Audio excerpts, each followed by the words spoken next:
Title: Their marriage was peaceful until the nobleman discovered the painting she concealed for years. Before we deep into the story, please let me know in the comment where you're watching from. Hit subscribe if you're hooked in and ready to enjoy this story, because tomorrow I have another beautiful story to share with you, and I don't want you to miss it anything. Now, let's get into the story. The gallery wing of the Barnes estate had never looked more magnificent than it did in the amber glow of autumn afternoon. Portraits of distinguished ancestors lined the mahogany panel walls, each frame polished to mirror brightness. Persian rugs muffled every footstep, and the heavy velvet curtains, deep blue, like sapphires in candlelight, hung with such precise symmetry that they seemed less like fabric and more like architecture. It was the sort of room that existed in society paintings, flawless and carefully curated, every element testifying to generations of impeccable taste.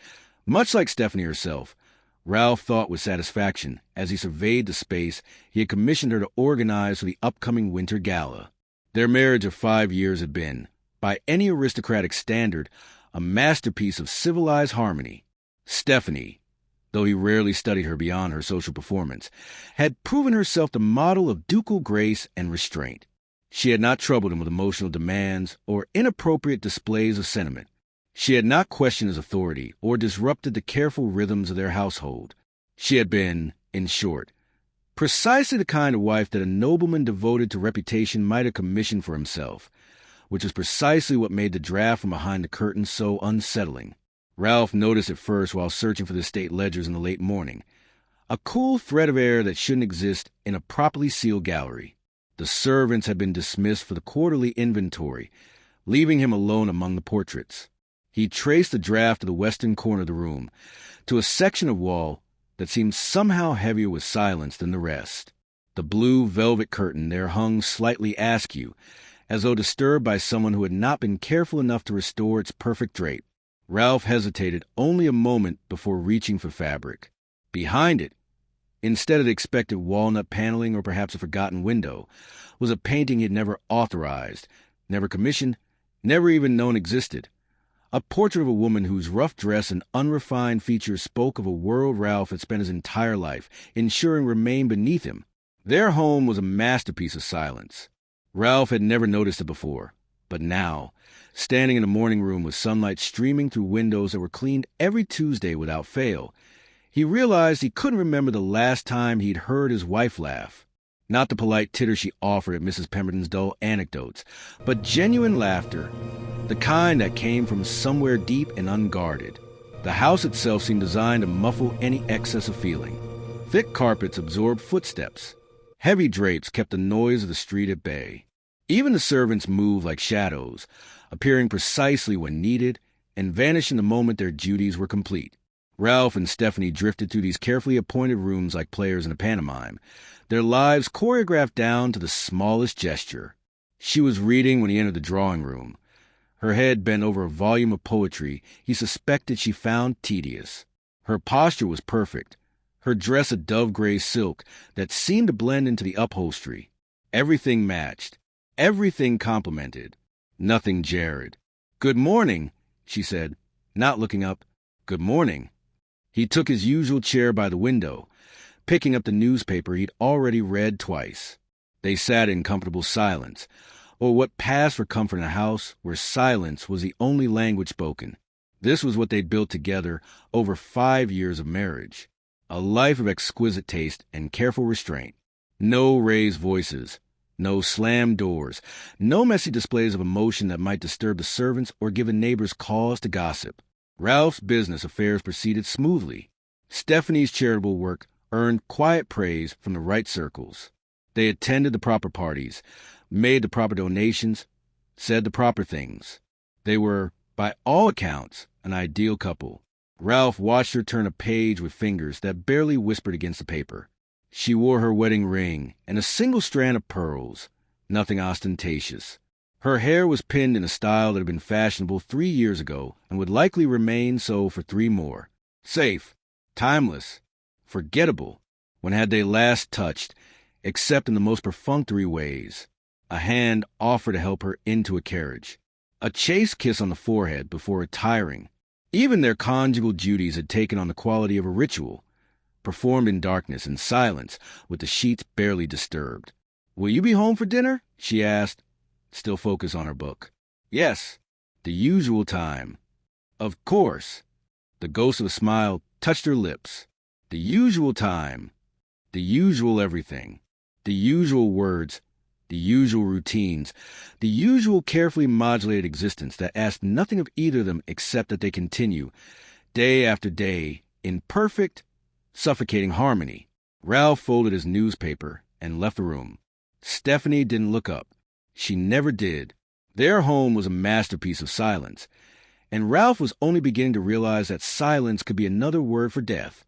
Ralph's hand trembled as he pulled aside the velvet drape, concealing the alcove behind his desk. He'd been searching for the Pemberton ledger for nearly an hour, growing increasingly irritated with his own carelessness. When his fingers had brushed against a thick fabric he'd never thought to move before, the painting stopped him cold. It was small, perhaps 2 feet square, but rendered with such intimacy that it seemed to fill the entire wall. A woman sat in profile against a darkened background, her face turned slightly toward an unseen window. The light caught the curve of her cheek, the gentle slope of her neck. She wore a simple dress of deep crimson, not the elaborate silks and satins that filled Stephanie's wardrobe. Her hair fell loose about her shoulders in a way no respectable woman of their circle would allow. But it was her expression that held him, not the practiced serenity of a society portrait, but something raw and unguarded. Grief, perhaps, or longing.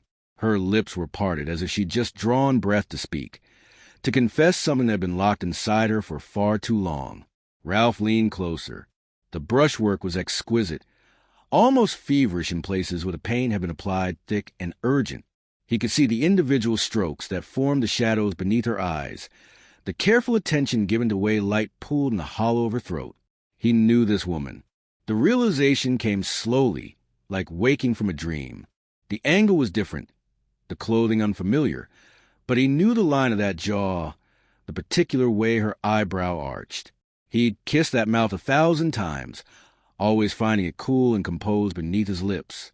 "Stephanie," he whispered to the empty room, but not his Stephanie, not the woman who glided through their parlor with measured grace, who laughed politely at dinner parties, and never once raised her voice above a murmur. This woman in the painting was someone else entirely, someone who felt things deeply enough to let them show on her face. Ralph stepped back, his heart beating faster than it should. How long had this portrait been here, hidden behind blue velvet in his own study? Who had painted it? And why had Stephanie never mentioned its existence? He reached out to touch the canvas, then stopped himself. The paint was old enough that his fingerprints might damage it. Instead, he let his hand hover over the surface, feeling the ghost of warmth that wasn't really there. Behind him, the house settled into its evening quiet. Somewhere downstairs, Stephanie would be reading in the drawing room, her face serene in the lamplight. The same face as the portrait, yet utterly different. Ralph pulled the curtain closed again, but he could still see her through the fabric. That unknown woman wearing his wife's features, beckoning him toward a truth he wasn't certain he wanted to discover. Too, Ralph found himself returning to the alcove 3 times that first day alone. Each visit was brief. A quick glance behind the curtain, as if to confirm the painting still existed, that he hadn't imagined the raw emotion captured there. By evening, he'd abandoned all pretense of working and simply stood before it, studying every detail. The dress haunted him most. That deep crimson was nothing Stephanie would choose. She favored pale blues and greens, colors that whispered rather than spoke. This red shouted. It was a color of wine spilled on white linen, of blood rushing beneath skin, of all the things their carefully ordered life had systematically eliminated. He noticed other details, too. A small tear in the fabric near the shoulder, inexpertly mended. The absence of jewelry save for a simple ribbon at her throat. Even her posture spoke of a different station. Shoulders slightly rounded, hands work-worn and unloved. This was a woman who had known labor, perhaps even hunger. Who had Stephanie been before she became his wife? The question gnawed at him through dinner that evening. He watched her across the table, searching for traces of the woman in the portrait.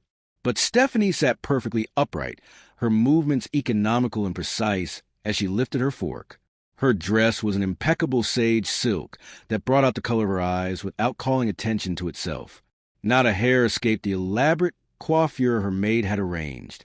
"You're staring, Ralph," she said quietly, not looking up from her plate. "Am I?" He tried to sound casual. "I was merely thinking how lovely you look this evening." A slight tightening around her mouth. Not quite a smile. "You're kind to say so." Kind. As if his compliment were a social nicety rather than a truth.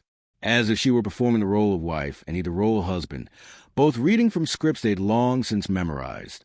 That night, Ralph lay awake beside her, studying her profile in the moonlight that filtered through the bedroom curtains.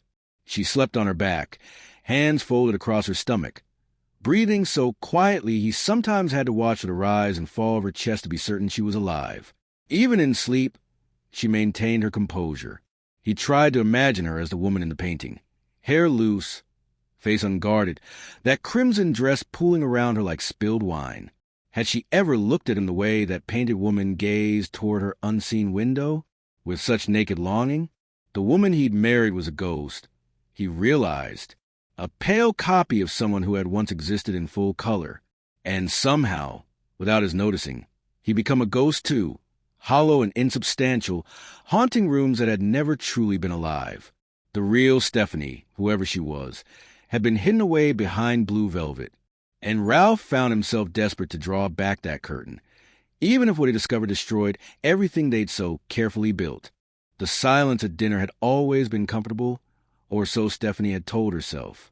But tonight it pressed against her skin like a hand over her mouth. Ralph was different. She'd noticed it immediately when he'd entered the dining room, a certain tension in his shoulders, the way his eyes kept drifting toward her and then away, as if he were trying to solve a puzzle whose pieces didn't quite fit. He'd barely touched the soup, pushing the spoon through the liquid in absent patterns. "Is the soup not to your liking?" she asked, her voice sounding too loud in the stillness. "What?" "No, it's fine." He set down his spoon with a clink that made her flinch. Perfectly fine. But he didn't resume eating. Instead, he stared at her with an intensity that made her want to check her reflection, to ensure nothing was amiss with her hair or dress.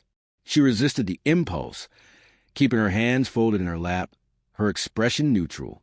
"Have I done something to displease you?" The question escaped before she could stop it, and she hated the small tremor of uncertainty in her voice. "No." His answer came too quickly. "Of course not. You're always perfect." The word hung between them like an accusation. Stephanie felt something twist in her chest, a sensation she couldn't quite name. She reached for her wine glass, if only to have something to do with her hands, and took a careful sip. The dining room suddenly felt smaller than it had moments before. The walls, papered in a tasteful cream damask, seemed to lean inward. The portrait of Ralph's grandfather watched them from above the sideboard with disapproving eyes. Even the candles on the table burned too still, their flames barely wavering. When had their home become a mausoleum? The thought arrived unbidden, and Stephanie set down her glass with more force than she'd intended. Wine sloshed dangerously close to the rim. Ralph's gaze snapped to the movement, then back to her face, and she saw something there she couldn't identify. Suspicion? Curiosity? Something darker? "I think I'll retire early," she said, standing before she consciously decided to do so. "I have a headache." "Of course." Ralph rose as propriety demanded, but made no move to approach her. "Shall I send for the doctor?" "That won't be necessary." She was already moving toward the door, desperate for air, for space, for anything but the suffocating weight of his scrutiny. It's nothing rest won't cure. She felt his eyes on her back as she climbed the stairs, each step measured and careful despite the urge to flee. In her bedroom, she finally allowed herself to lean against the closed door, her composure cracking just enough to let out a shuddering breath. Something had shifted. She didn't know what Ralph had discovered or suspected, but the careful equilibrium they'd maintained for 5 years was tilting. And Stephanie realized with a clarity that frightened her that she didn't know if she wanted to write it or let it fall. For Ralph waited until Stephanie had retired before returning to his study. The house seemed to exhale once her footsteps faded, as if it too had been holding its breath. He lit the lamp on his desk and pulled out the leather-bound volume he kept locked in the bottom drawer, a record of family connections, business arrangements, and the social architecture that supported their world. He consulted it before their marriage. Naturally, one didn't marry without understanding the lineage involved. The Earlers were an old family, if not particularly distinguished. Stephanie's father had been a minor landholder in Derbyshire, her mother the daughter of a country solicitor. Respectable enough. Unremarkable, certainly, but without scandal, or so the official record claimed. Ralph turned the pages slowly, running his finger down entries he'd barely glanced at 5 years ago. Stephanie Earler, born 1798. Parents, Thomas Earler and Mary Ashford. One brother, deceased in childhood. The family estate sold in 1819 following Thomas's death. Standard enough for a family in decline. But now, studying the timeline more carefully, Ralph noticed the gaps. Stephanie would have been 21 when her father died. The estate sale happened in March. Yet she hadn't appeared in London society until the following winter, nearly 9 months later. Where had she been during that time? He pulled out another volume, this one a compilation of social announcements and gossip he'd found tedious until tonight.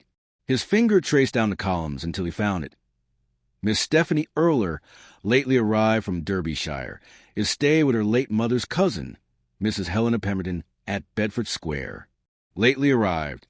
Such a careful phrase. It told him nothing and everything. Ralph rose and moved a window, staring out at the darkened street. Mrs. Pemberton was a respectable widow who occasionally sponsored young women of limited means into society, a charitable endeavor that everyone praised and no one examined too closely. It was the kind of arrangement that could smooth over any number of irregularities. He thought of the woman in the portrait, the cheap dress, the work-worn hands, the grief etched into every line of her face.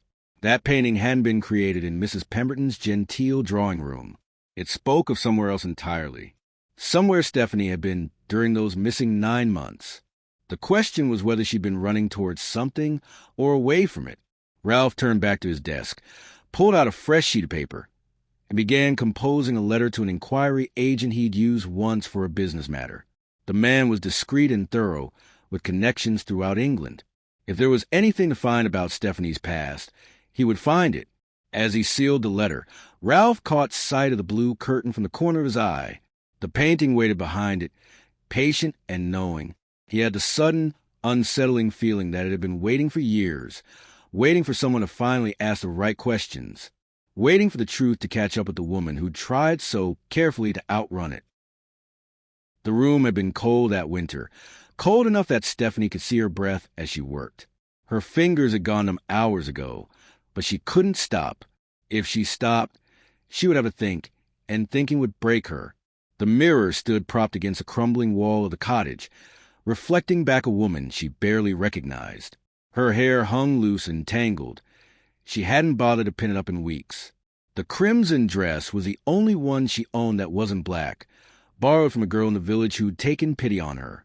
It hung wrong on her frame, too loose now where it had once fit snugly. She hadn't been eating properly. The brush moved across the canvas with a will of its own. Stephanie had learned to paint as a girl, back when there had been money for such frivolities, for tutors who taught watercolors and pleasant landscapes. But this was different. This was rawness translated into pigment, grief given form and color. She painted herself as she was in that moment, hollow-eyed and haunted, staring toward the window as if salvation might arrive on the next gust of wind, as if anything could save her from what she'd lost. The baby had been due in April. She'd felt him moving inside her, had placed her hands on her belly and imagined his face, his future. Thomas had promised they would marry as soon as he returned from London. He'd kissed her in the garden behind her father's estate, his hands warm on her waist, and sworn that nothing would keep them apart. Then the letter had come. Fever, they said. He'd been dead 3 days before she'd even known he was ill. Her father had died a month later, as if Thomas had taken him too. The estate was sold to pay debts she hadn't known existed. And then, in the cramped bedroom of this miserable cottage with only the village midwife to attend her, she'd lost a baby as well. A son, the woman had told her gently, as if knowing would somehow help. Stephanie's hand faltered, and a streak of crimson ran down the canvas like a tear. She set down the brush and wrapped her arms around herself, rocking slightly in the chair.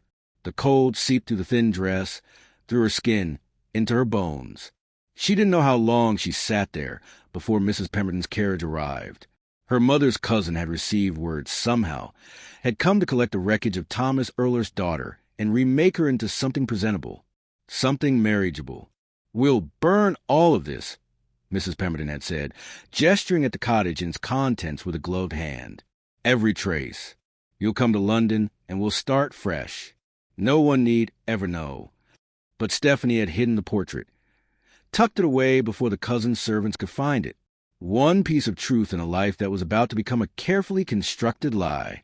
One reminder of the woman she'd been before she learned to be no one at all. 6 of crimson roses arrived on Tuesday, 24 of them arranged in a crystal vase that the housekeeper placed on the breakfast table without comment. Stephanie's hand froze halfway to her teacup when she saw them. "They're lovely, aren't they?" Ralph said from behind his newspaper. "I thought the drawing room could use some color." She stared at the blooms, so deep red they were nearly black in the center. Not the pale pink roses she usually preferred, not the white ones that matched the room's careful palette. These were violent, passionate things that seemed to pulse with their own heat. "Yes," she managed. "Very striking." Ralph lowered his newspaper, just enough that she could see his eyes watching her over the top. "The florist called the color heart's blood. Rather dramatic, don't you think?" Stephanie lifted her teacup with a hand that trembled just slightly. She didn't answer. The roses were only the beginning. On Wednesday, Ralph suggested she wear her hair differently for the evening's dinner party. Loose and simple, he said, rather than the elaborate style her maid had prepared.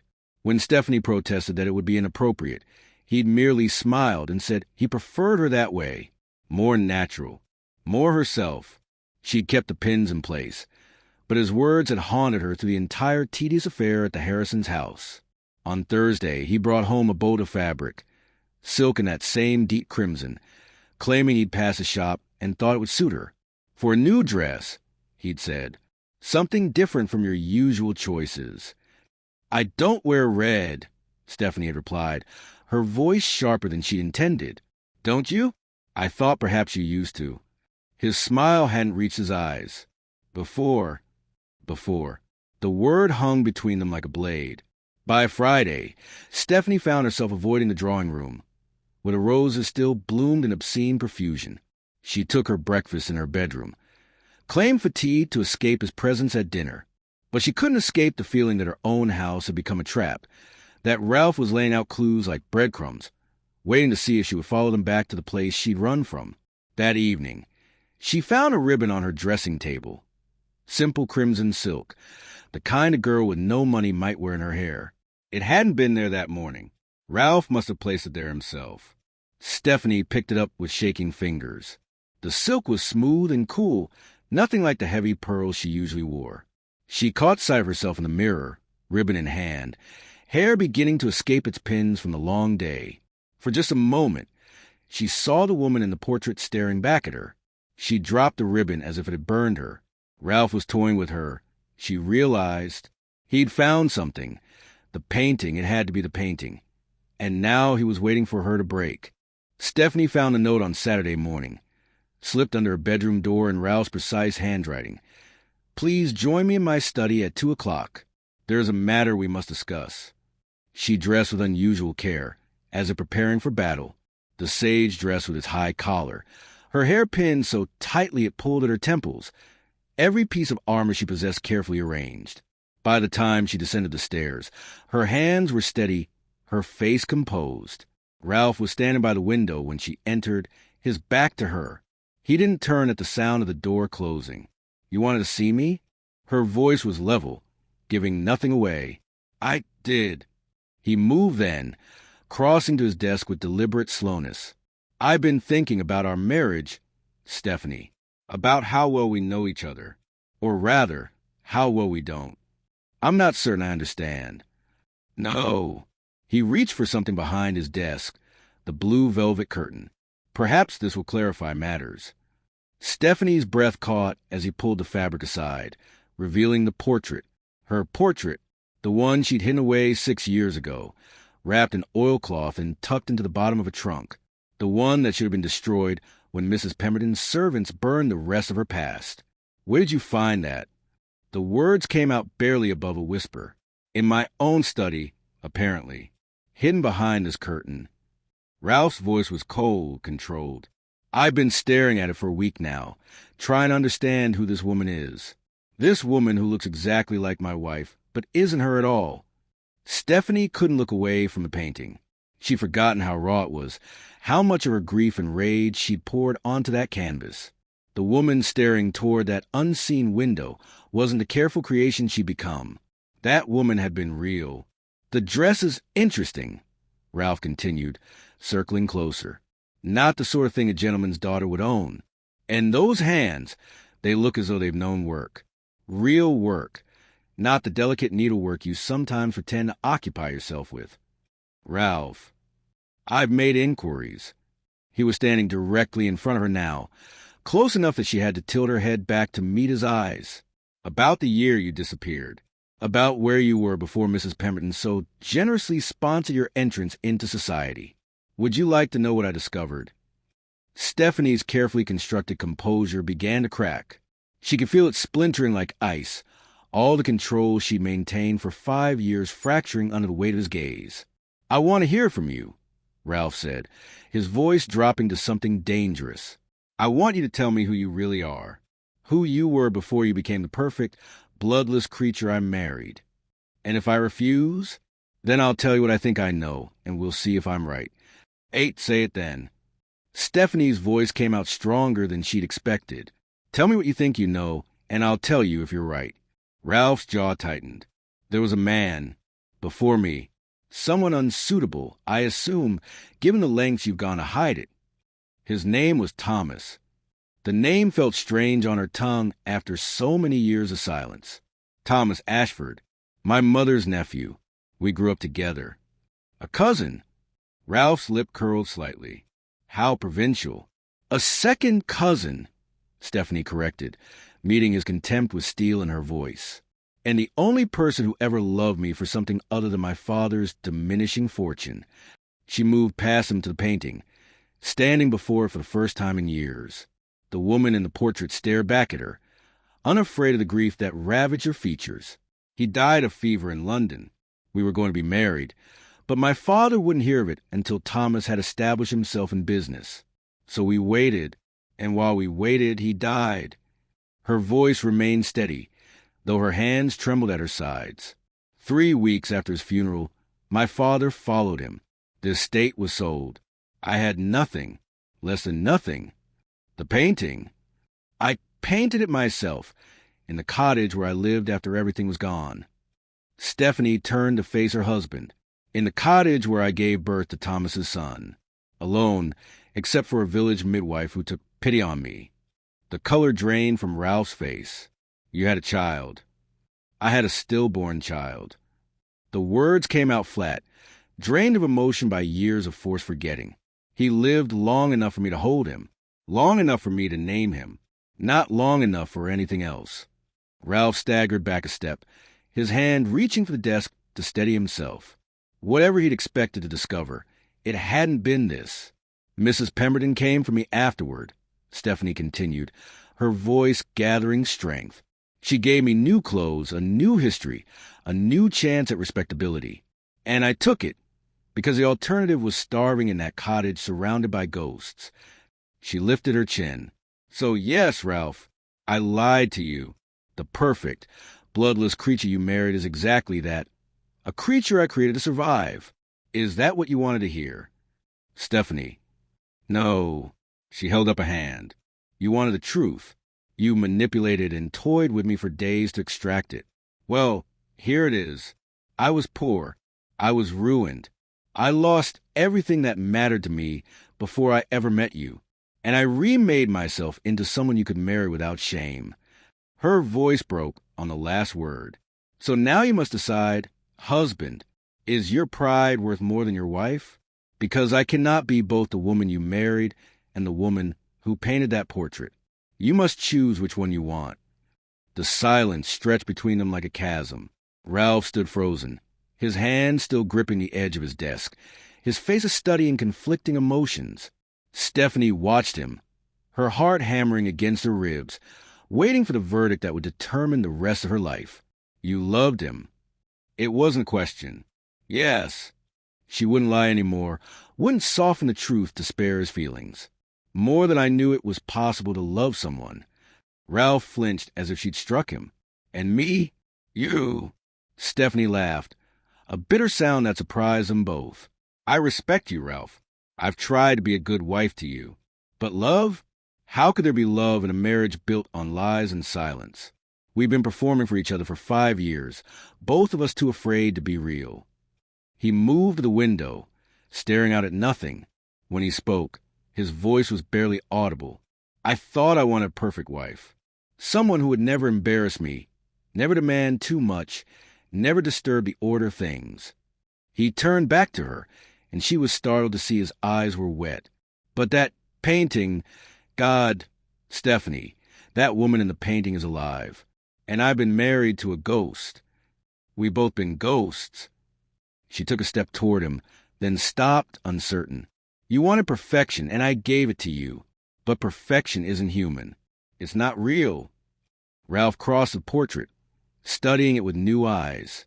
"You painted this?" "Yes." "It's extraordinary." His finger traced the air above the canvas, not quite touching. Raw and honest and utterly fearless. Nothing like, he stopped himself. "Nothing like me," Stephanie finished. "Nothing like what I became." He was quiet for a long moment. Then, with deliberate slowness, he reached up and pulled down the blue curtain entirely, letting it pool on the floor. "No more hiding," he said. "If we're to have any chance at all, no more hiding." Stephanie felt something crack open in her chest. Something she kept sealed for so long she'd forgotten it was there. "What are you saying?" "I'm saying that I don't want a performance anymore." Ralph turned to face her fully. "I want to know the woman who could paint that portrait. The woman who loved deeply enough to be destroyed by loss. The woman who had the strength to rebuild herself from nothing." He took a step toward her. "I want a real marriage, Stephanie. Not a pantomime. Even if it's messy. Even if it's painful. It will be," she warned. "I don't know how to be her anymore. That woman. I've been someone else for so long. Then we'll learn together." He held out his hand. "Both of us. No more ghosts." Stephanie looked at his outstretched hand, then at the portrait on the wall. Unveiled, visible, finally seen. She thought about the woman she'd been, and the woman she'd become, and the woman she might yet be. She took his hand. "Thank you for watching this story to the end. If you enjoyed this story, you will surely love the next one. It is crazy and more intriguing as you can ever image showing on your screen right now to watch the next one.